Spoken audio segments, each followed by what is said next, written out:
तो हेलो प्यारे प्यारे बच्चों, कैसे हैं आप लोग।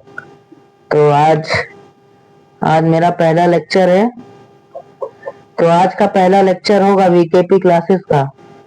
तो ये होगा क्लास 9th हिस्ट्री का फ्रेंच रेवोल्यूशन।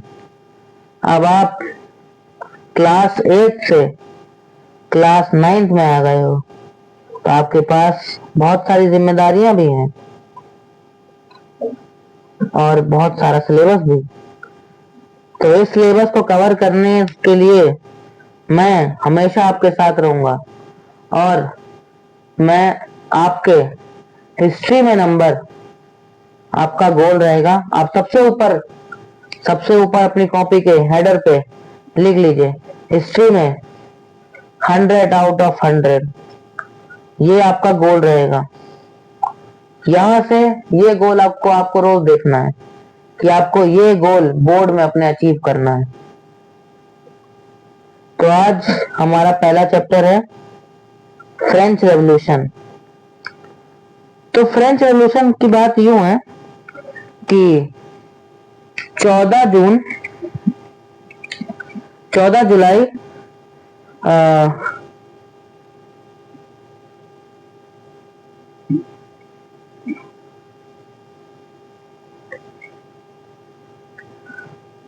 14 जुलाई 1789 सन था, तारीख थी 14 जुलाई। ये डेट्स आपको जरूर याद रखनी है। ये जितनी डेट्स मैं लिखवाऊंगा ये आपको जरूर याद रखनी है। तो डेट थी 14 जुलाई 1789। इस समय पेरिस में जो नोबल मैन थे, उस समय दो तरह की कैटेगरी थी, एक तो नोबल मैन और एक पुअर मैन। आपको पता है गरीब आदमी का हमेशा शोषण होता रहा है। ये कहानी भी ऐसे ही एक गरीब की है। आप जो आगे आज पढ़ेंगे वो पेरिस की बात है। पेरिस में एक स्टेट था जिसका नाम था अलाम। वहां का एक किंग था ट्रोप्स। उसने सिटी की तरफ रूमिनस स्प्रेड किया और वहां के 7,000 लोगों को, वहां के जो नोबल मैन थे, उन्होंने वहां के 7,000 पुअर पीपल्स को, है ना, शूट कर दिया और ग्लूटाइन कर दिया। अब ग्लूटाइन मैं आपको बताऊं, ग्लूटाइन एक ऐसी मशीन होती है जिसमें यहाँ एक ब्लेड होता है, इसके अंदर आदमी का सर रख के काट दिया जाता है। तो ग्लूटाइन एक ऐसी मशीन होती है। तो 7,000 से ज्यादा लोगों को ग्लूटाइन कर दिया वहां के नोबल मैंस ने। किसने? नोबल मैंस ने। अब वहां के, मैं आपको समरी दे रहा हूं पूरे चैप्टर की, है ना। आगे आगे तो आपको पूरा मैं चैप्टर पढ़ाऊंगा, अभी आप इसकी समरी समझिए। तब वहां के नोबल मैंस ने क्या किया, वहां के गरीबों को प्रताड़ित करना चालू किया और प्रताड़ित किया। अभी आपको याद होगा मैंने कहा ये कहानी पेरिस की है, पर हमारे चैप्टर का नाम आप पूछेंगे चैप्टर का तो नाम हमारा फ्रेंच रेवोल्यूशन है, तो ये कहानी पेरिस की क्यों है?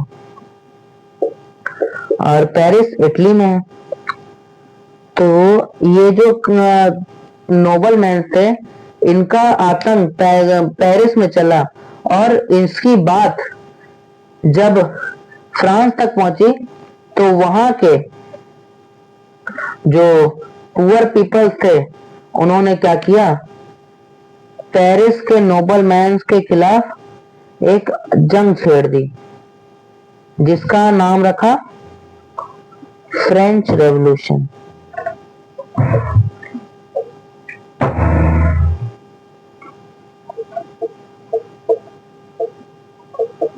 French revolution.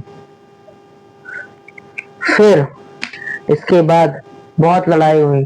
फिर उसके बाद एक टर्म उसको आप एक इसमें टर्म आपको और देखने को मिलेगा, विमेन एम्पावरमेंट, नारी का सशक्तिकरण।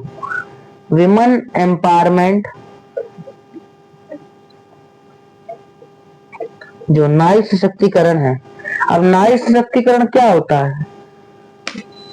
आपको पता होगा कि जब ये फ्रेंच रेवोल्यूशन छिड़ा था, अभी जैसे मैंने आपको बताया कि वहां के नोबल्स पीपल ने वहां के लोगों को ग्लूटाइन कर दिया था।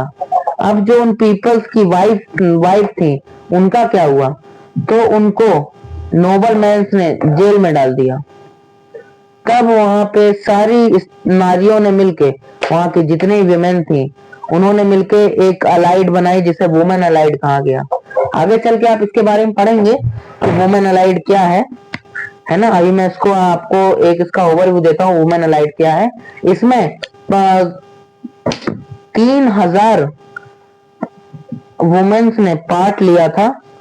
3000 वुमेन्स ने जेल के अंदर पार्ट लिया था और मार्च निकाला था।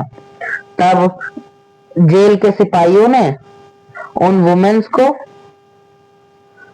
उनको हरास किया, मारा पीटा और उनको